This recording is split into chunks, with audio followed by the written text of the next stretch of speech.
Здравствуйте, ученики! Сегодняшняя тема урока – дистанционного обучения, Вооруженная сила Республики Казахстан, гарант военной безопасности государства. Цель урока – научить учащихся понимать закономерности формирования вооруженных сил, военную доктрину Республики Казахстан и решаемые государством задачи для обеспечения военной безопасности. Что должны знать? Учащиеся должны знать патриотизм, ответственность к родине. Что должны научиться?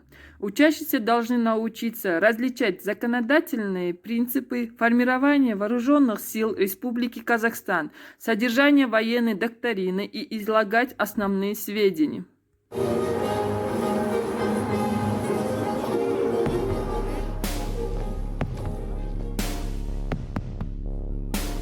Больше 1000 новобранцев пополнили ряды десантно-штурмовых войск, приняв воинскую присягу.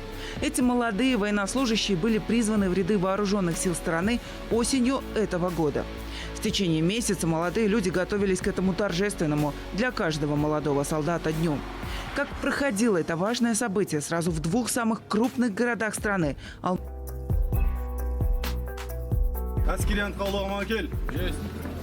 Принимая присягу и торжественно клянусь до последнего дыхания быть преданным народу Казахстана и его законно-избранному президенту.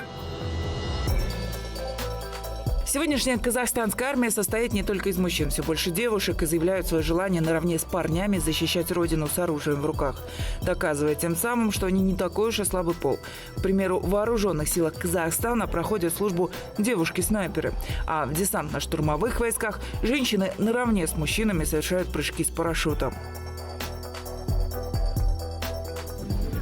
Күштердің қатарына кіре отырып, ант қабылдаймын және Қазақстан халқына мемлекеттің конституциясын, заң мен заңдарын қастерлеп сақтауға салтанатты түрде ант етемін.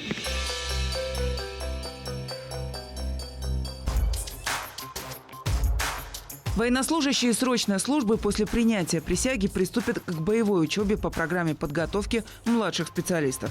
Через полгода они получат воинские специальности артиллеристов, танкистов, связистов, стрелков и встанут в единый строй с полноправными защитниками Отечества.